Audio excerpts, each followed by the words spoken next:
football are a lot alike. For starters, marriage, like football, it requires a lot of focus, determination, and discipline to make sure that you say the right words, that you do the right things, and of course that you remember the right dates. Like next Sunday is Valentine's Day. But on the other hand, it also takes hard work. It takes a certain level of grit to overcome the obstacles that you encounter together. One thing that is also noteworthy about football and marriage is that both take a lot of work leading up to the big game. Football players, they religiously practice their plays during the drills, they exercise on their free time, and they eat the right kind of food to give them a fighting chance on the game day.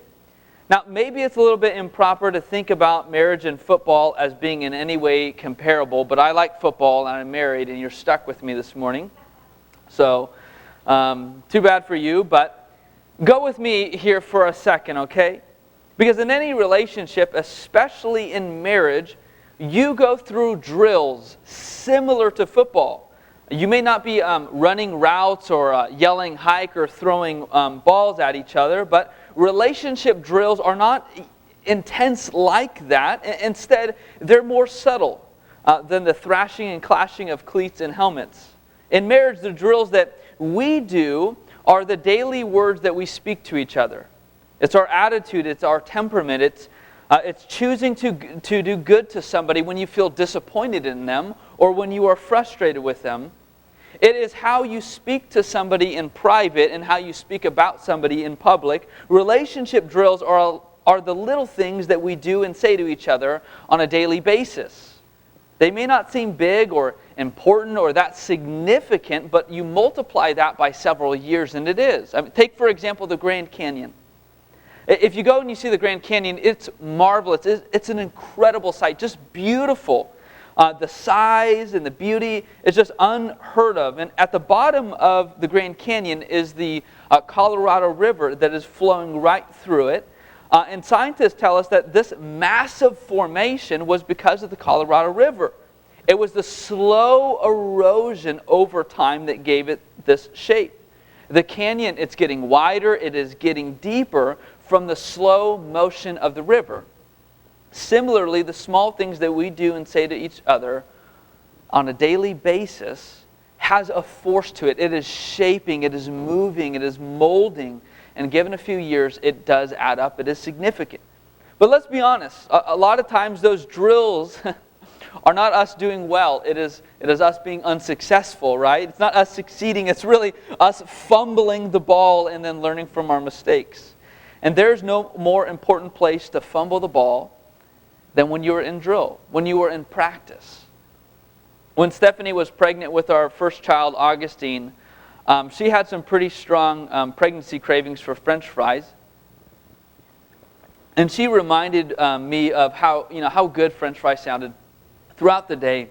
And I, being the great husband that I am, I pretended not to hear the hints.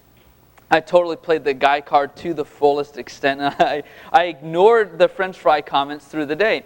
And something happened in my head as I did that, because I made this gigantic leap from French fries to fried food in general. And so as we were driving to the grocery store to get some shopping done, Stephanie is just kind of gazing out the window, marveling at all the beauties of spring. Trees are blossoming, flowers are blooming, birds are chirping, and then Stephanie's husband is just feeling a little off base, a little goofy. And so she exclaims, as she looks out the window, she goes, "Wow, look at those flowers. Aren't they so beautiful?" And the beautiful flowers were just planted. And without thinking, I said, "I bet you would like them if they were deep fried." True story, that actually came out of my mouth.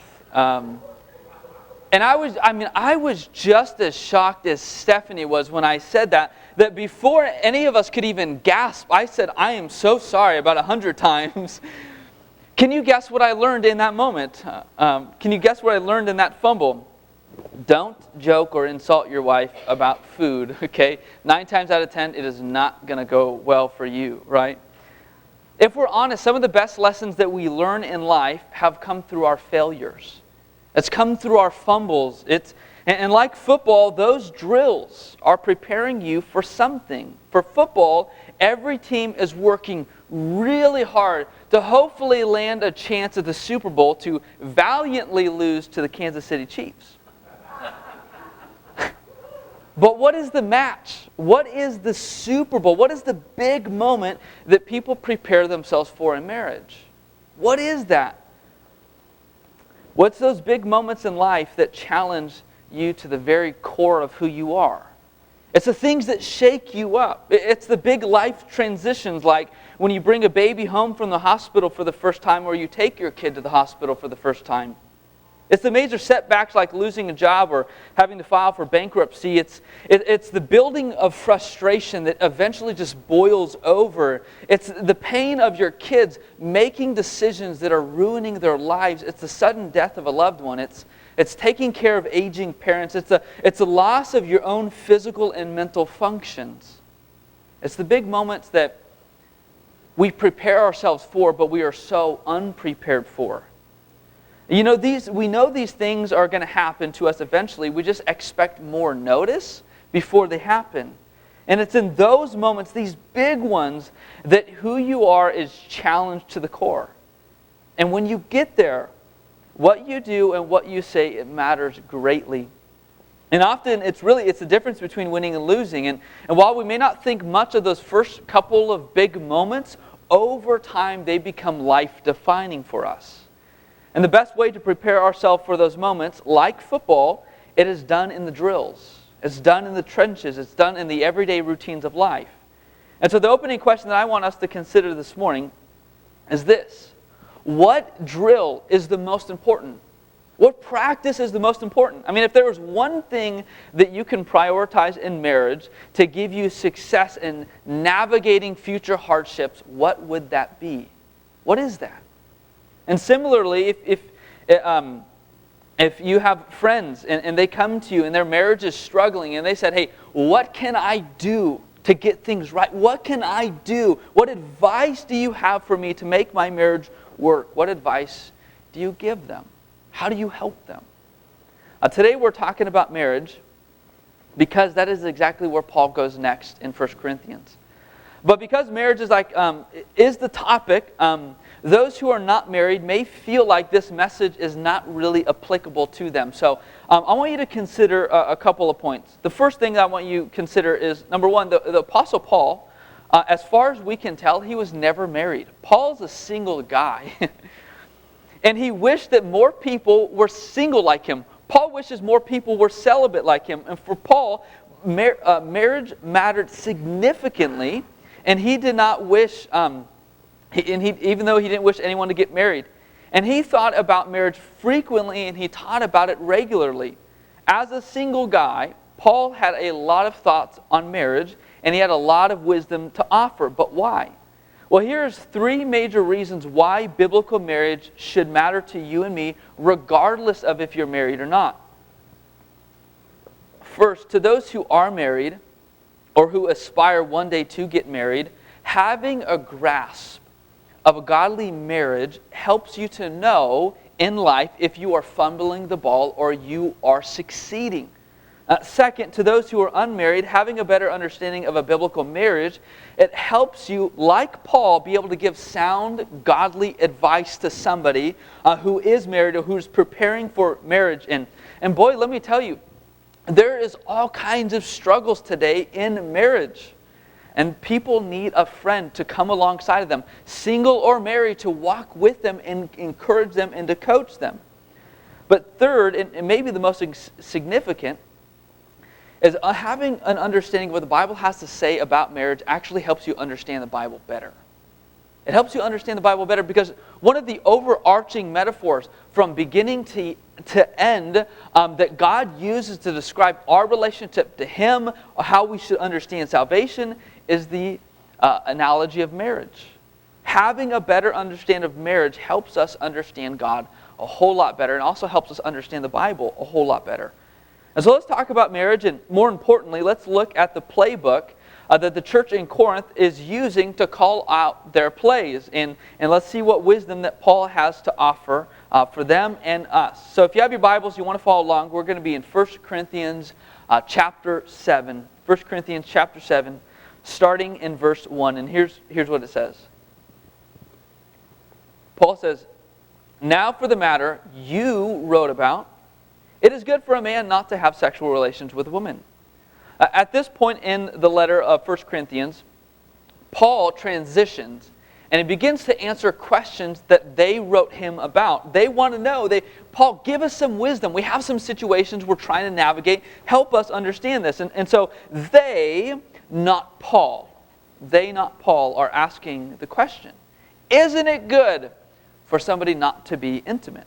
I mean, isn't this a dirty and an impure and a sinful thing to not do?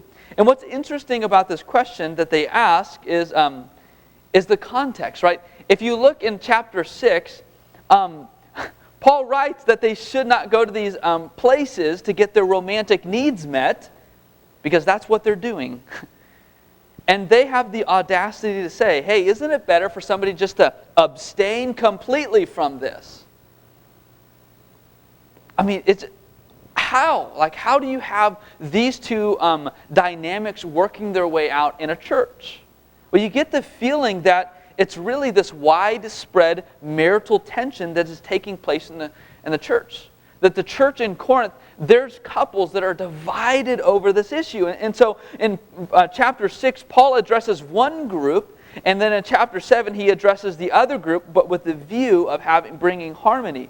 And so one group, likely the husbands, they're saying, hey, it's my body. I have the right to do with it whatever I want. So I'm going to go to these places and get my needs met. And the other group, likely the wives, are saying, hey, you know what? Romance is a dirty thing and we shouldn't do it.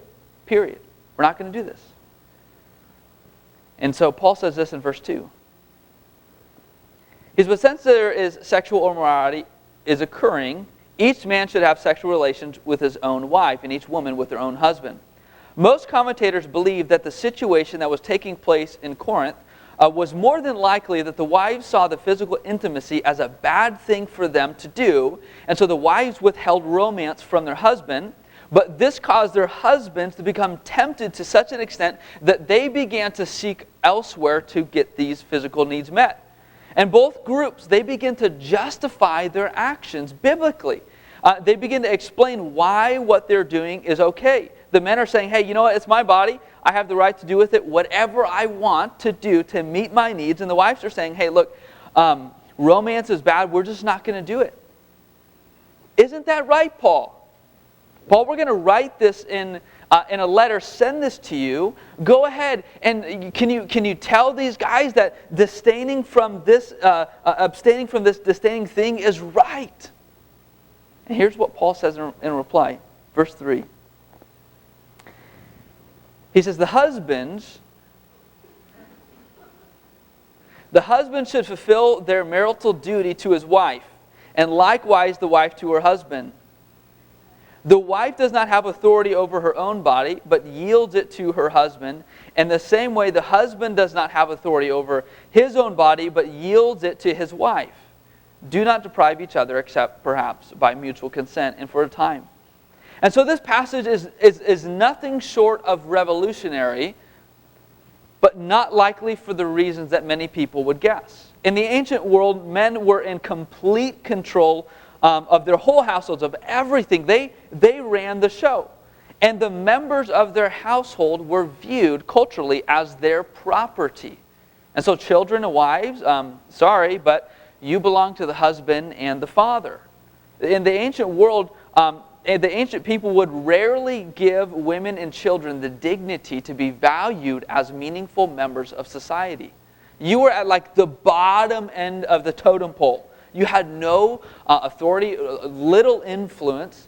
And to put this crudely, if you were a wife in the ancient world, your husband owned you, right? You were his property. You had no rights over your life and your body. And so when we read this today, and we read what Paul says, most modern people look at this and they're kind of appalled by what Paul had to say to wives. I mean, how could Paul just reinforce this oppressive way of thinking and acting and telling wives that they have no authority over their own body? I mean, what a chauvinist Paul is.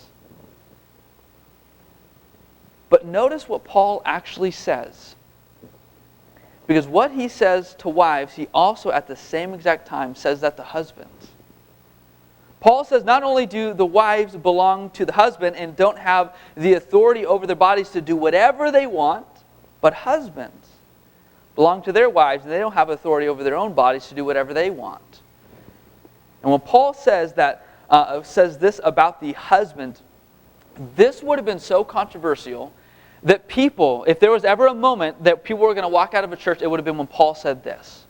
People would have been so offended. This was radical, this was shocking, this was revolutionary. People would have stood up and say, I can hear no more, Paul, I'm out. And Paul is essentially telling the husbands and the wives, your bodies belong to each other. And the biblical view of marriage is not one domineering person requiring the other person to submit. It is a mutual submission to each other. This is what Paul lays out.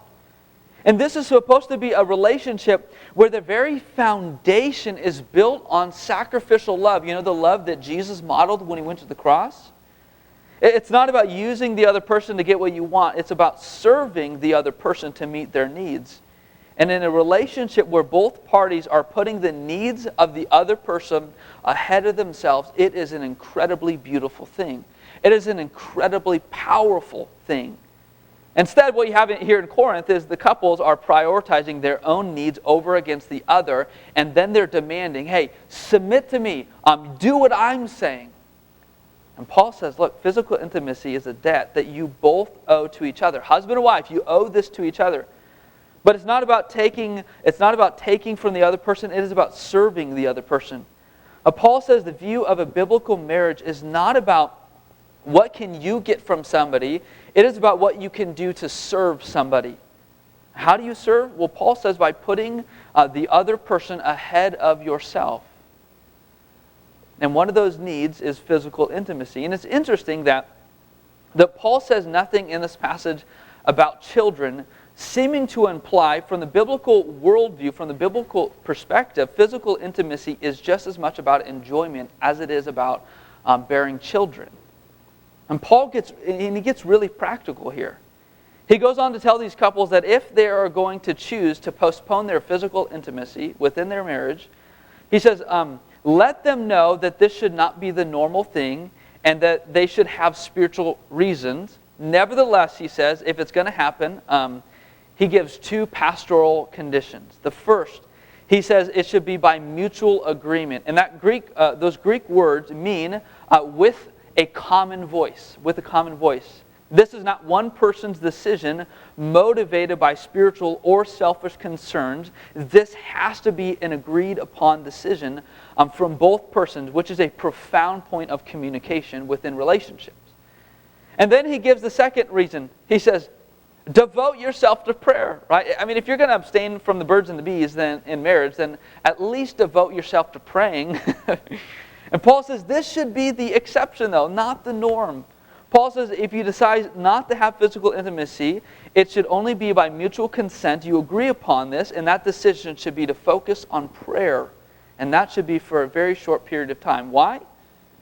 Here's Paul's answer in verse 5. He says, do not deprive each other, except perhaps by mutual consent and for a time, so that you may devote yourself to prayer. Then come together again so that Satan will not tempt you because of your lack of self-control. Paul says abstinence within marriage is not ideal, nor is it a good thing. And in many instances, it deprives the other spouse, and it sets them up for failure to fall headlong into temptation. And in a biblical marriage, it is all about how can I love, how can I serve, how can I care for my spouse, and it is less about how can I get my spouse to love me, how can I get my spouse to care for me, how can I get my spouse to serve me. That is not how God wants marriages. That is not how God wants anybody to operate. It is not about figuring out how we can get something from somebody. It is about serving. This is how we should operate. And it runs contrary to the very gospel to operate any other way. Paul says, as followers of Jesus, our basic interactions with humans It needs to be thinking and operating like this, like Jesus. Philippians chapter 2, verse 3. Paul says, do nothing out of selfish ambition or vain conceit. Rather, in humility, value others above yourself. Not looking to your own interests, your own needs, but each of you to the interest of others. As followers of Jesus, the very same Jesus who put our need of forgiveness, our need of redemption ahead of himself, right? He left the comfort of heaven to come to the cruelties of earth. He left all of that. He put our needs ahead of himself, and he died in our place so that we could be saved. He prioritized our needs over his own needs. And to those who are, offended by the biblical view of marriage, who of us wouldn't want this to be true in marriage? Who of us wouldn't want this to be true in the places that we work or where we live or where we go to school? I mean, who of us wouldn't want to work for somebody who valued us as people greater than the organization? Who looked at our own needs in the workplace? Who of us wouldn't want friends who served us rather than used us? Who of us wouldn't want a marriage that is more focused on serving within the marriage relationship than passive aggressiveness or manipulation? Who wouldn't want this way of operating, of relating to people? I mean, the Bible's view of marriage is just earth-shattering. It is paradigm-shattering. And this is true in the first century, and it's still true today. And in that respect, it's a lot like football. I know it's kind of silly to bring it up again, but I mean, think about it for a moment. What is the key to a good team? What is the key to a good team? Many people would say talent, but actually it's not. The key to a good team is a team. It is teamwork, right? And in this passage, Paul encourages these couples to be a team, to have teamwork in three key areas. They are physical, social, and spiritual. These are the areas that we are to team up in. So first, let me talk about physical. Paul calls us to prioritize meeting the physical needs of the other person ahead of ourselves. And so speaking to married couples, God gave both husband and wife a need for physical intimacy. From the Bible's perspective, this is good. This is a godly desire that God gave humans. And God wants a husband and wife to enjoy that together and to serve each other in this way. And to step aside from the context of marriage for a moment, putting the physical needs of somebody else ahead of yourself is just how we should live. It's just how we should live. Somebody I know recently got a COVID shot. And they were standing in line in the brutal cold. And as they were standing in line, they saw two health workers walking this elderly lady up to the back of the line so she could get a shot. And as she was there, this person looked back and said, no, they can go in front of me. In fact, rushed them all the way into the front of the line, into the building itself. This is putting the physical needs of somebody else ahead of yourself. Right? This is how we should be living. Second, social. Paul calls us to be clear and agreeable in our communication. Be clear and agreeable in our communication. They say that the number one problem in marriage is communication. Right? This is the number one problem that people struggle with in marriages is their communication issue. And Paul says, you've got to communicate. You've got to team up in this area and arrive at an agreement. Be clear and agreeable. Right? In Corinth, they're not doing this, right? This decision isn't a mutual decision. And Paul says, you guys got to talk. You guys got to be agreeable in this. Communicate with each other. Otherwise, it's going to be dysfunctional.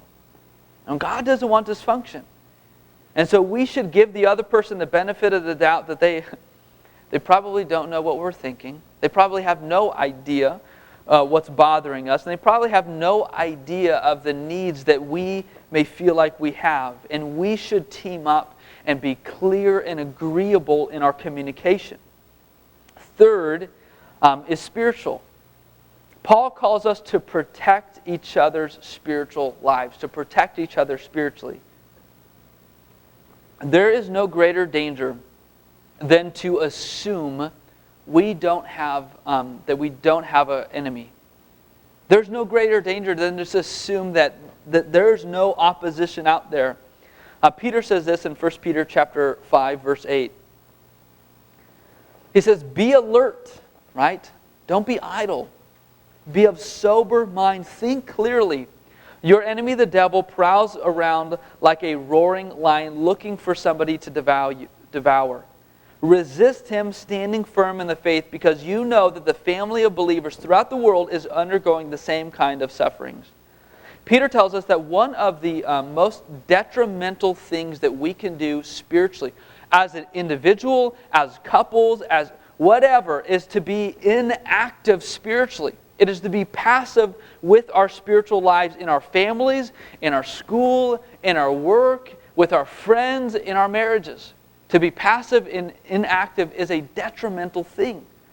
Listen, if I told you that there was a burglar going around town looking and trying to find somebody who was left all alone in their house so that they could break in and hurt this person, I'm willing to bet that you would do everything in your power to make sure that you were there, that you made sure that nobody was left alone in their house, that you would be with them. You would go above and beyond the call of duty. You would spend all kinds of money upgrading security, making sure you had police coming by the house. You would do everything in your power to protect against that. Here's the deal. Peter tells us that there is a spiritual burglar who is going around, roaming the streets, waiting for the right moment of weakness, the right moment of loneliness to attack and destroy somebody's life and faith, somebody that you know, somebody that you love. And the thing that makes the difference in all the world for somebody to resist him is somebody stepping up to be a team player in your house, with your friends, in the workplace, wherever you are. It is somebody to step up and encourage them, to help them, to coach them, to be somebody to lean on. So how can we do that? Well, Hebrews 10, 24 through 25 helps us understand what we can do. The writer of Hebrews says this, and let us consider how we may spur one another on toward love and good deeds, not giving up meeting together as some are in the habit of doing, but encouraging one another all the more as you see the day approaching. One of the primary ways for us to be a team player is encouragement. Encouraging each other is the key that we can help and we can serve people to be strong in difficult seasons, to be faithful in trying seasons. And so let me just ask you a question, right? In your home, at the restaurant, at work, with your kids, with your friendships, are you an encouraging person to be around? Are you discouraging because you're very critical of everything going on? Are you a breath of fresh air, or do you suck air out of the room? Are you trying to get somebody to do something by constantly reminding them of everything they're not doing, or are you trying to encourage and offer support?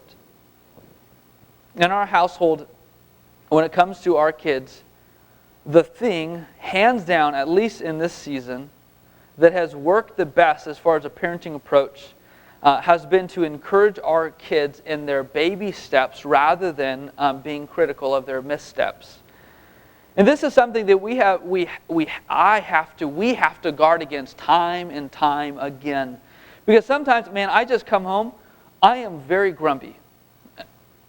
And it is the easiest thing in the entire world for me to identify all of the missteps. It's so easy to see that. But oftentimes when I come home and I'm grumpy and I'm critical, and I'm trying to go about correcting behavior in the wrong way, oftentimes our kids don't make the right decisions, right? It doesn't help us anything out. In fact, oftentimes the kids just kind of mirror what I look like, or how I'm acting, or how I'm speaking. They become grumpy and critical themselves, which they're really good at spotting out my missteps too. But it's amazing that even on a bad day, how simply encouraging even the minute details can turn things around. Here's the deal. Adults are a lot like kids. We just have a lot more justifiable excuses. Right? We don't like being treated unfairly. We don't like being disrespected. We don't like feeling unloved. We certainly don't like feeling like we are an expendable commodity. And we don't like feeling less valuable. And when we are treated in such a way, we throw fits just like kids do. We just do it in more socially acceptable ways. Sometimes. And the bottom line to understand in Corinth and for us is that at some point along the way, somebody felt their value as a human being, their esteem, it was under attack. And so the socially acceptable practice back then, it was get even, get back. And both the husband and the wife, they were neglecting each other. They were neglecting serving each other. And they felt like they took a hit to their esteem. And as a result, they are trying to regain that through some kind of like arm wrestling match. And Paul says, you want to know what the key is? Do you want to know how to rebuild this esteem? Do you want to know how to regain that value? You want to know how to gain esteem in your friendships? You want to know how to have trust, how to have that in your friendships and even your marriage? It's teamwork. It's being a team. And so when you feel that you don't feel important, when you feel unloved, when you feel like your needs are getting overlooked as a result, your esteem begins to waver, your value begins to be questioned, we have to remember this, and this is the key idea for us to leave here with.